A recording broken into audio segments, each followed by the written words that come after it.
Thank you for joining us today to celebrate 200 years of Masonry in Shepherdstown, Virginia. Shepherdstown has a deep and wonderful history that we all should be very proud of. As this country formed, the very early Masonic lodges took place and were created on the East Coast, convenient to the ships that were coming into the country from Europe.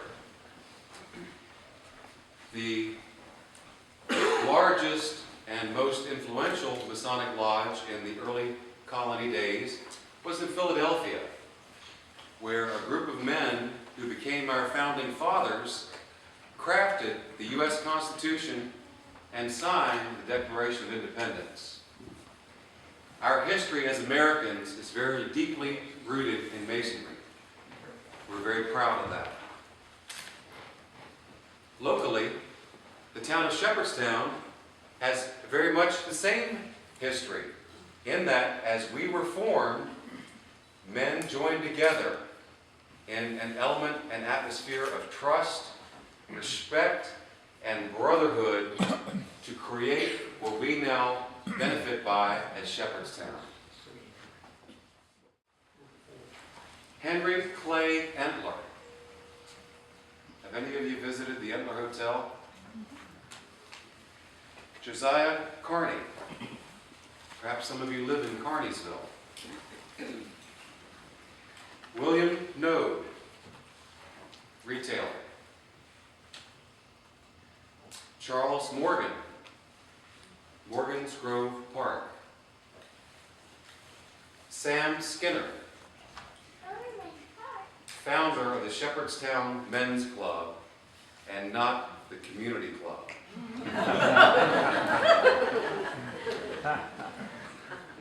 D. Lee Morgan. Even now, we live in his shadow. D. Lee Morgan was a man among men, and he was chief of the Shepherdstown Fire Department, and a very powerful, tall figure even now in this community. Frank Hill, attorney. Dave Wilson, Jefferson High School.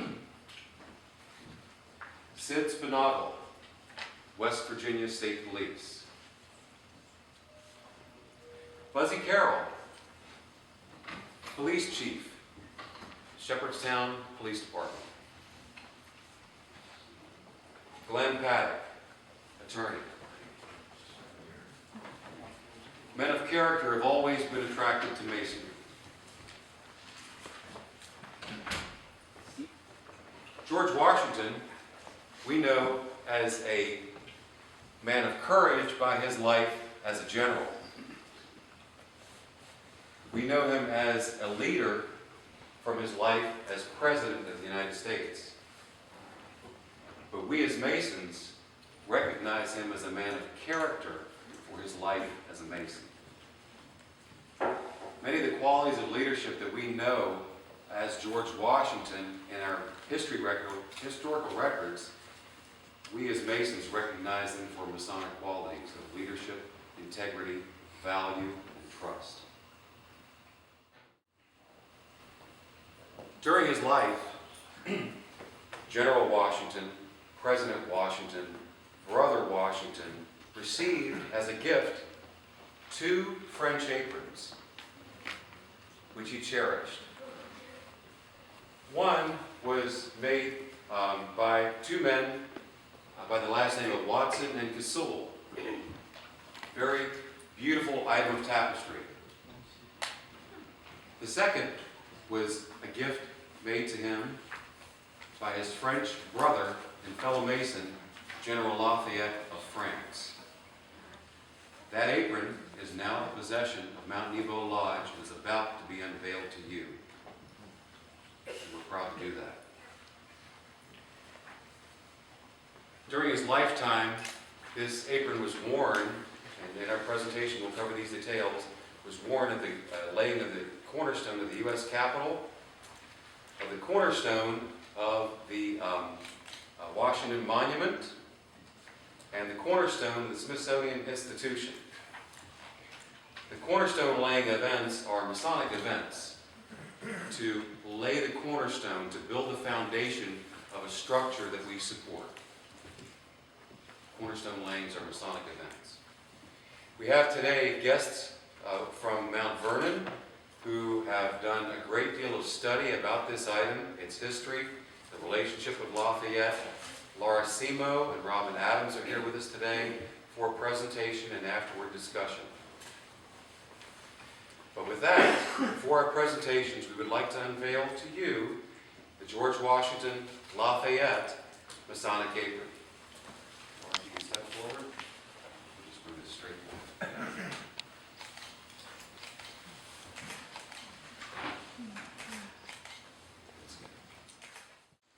With that, I would like to introduce to you Associate Curator from Mount Vernon, Laura Simo.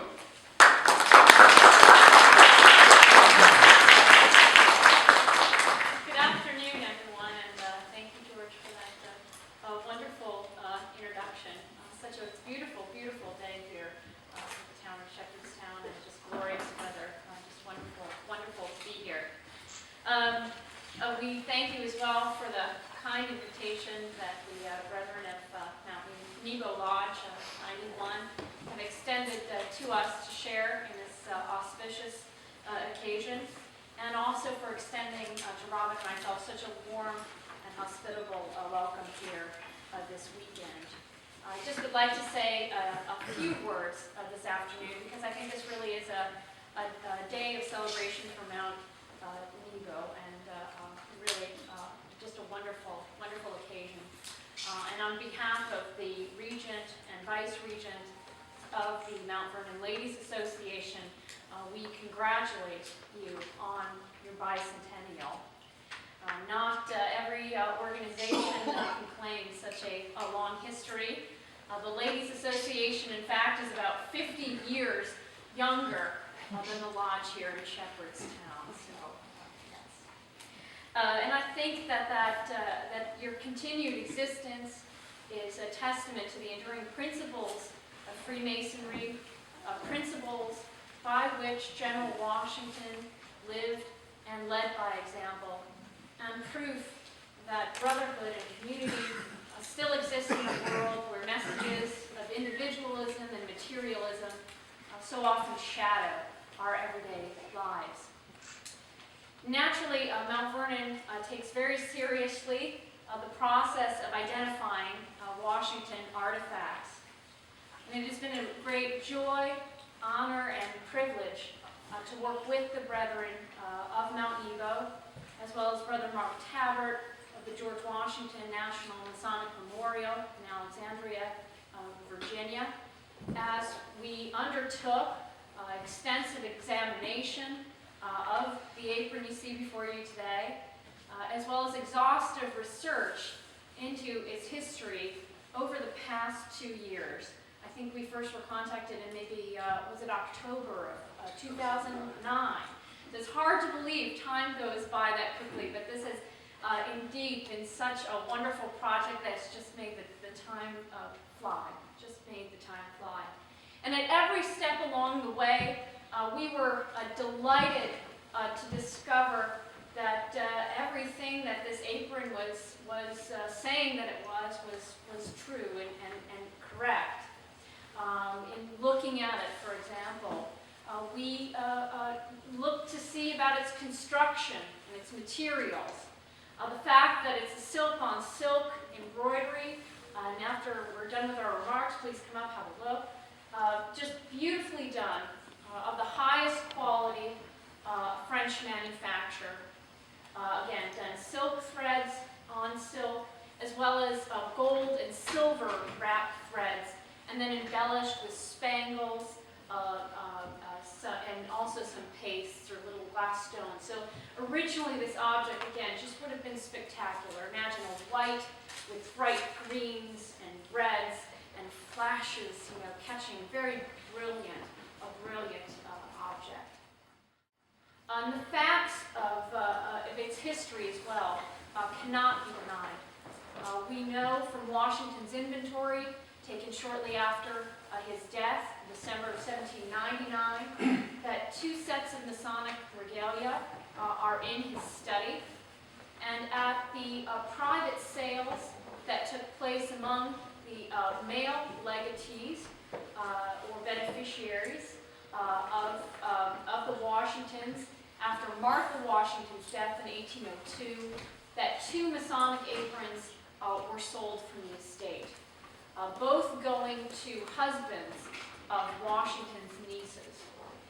And this one, again, we believe is that which sold to Captain Thomas Hammond, who was the husband of Mildred Washington, one of the daughters of Charles Washington of Happy Retreat.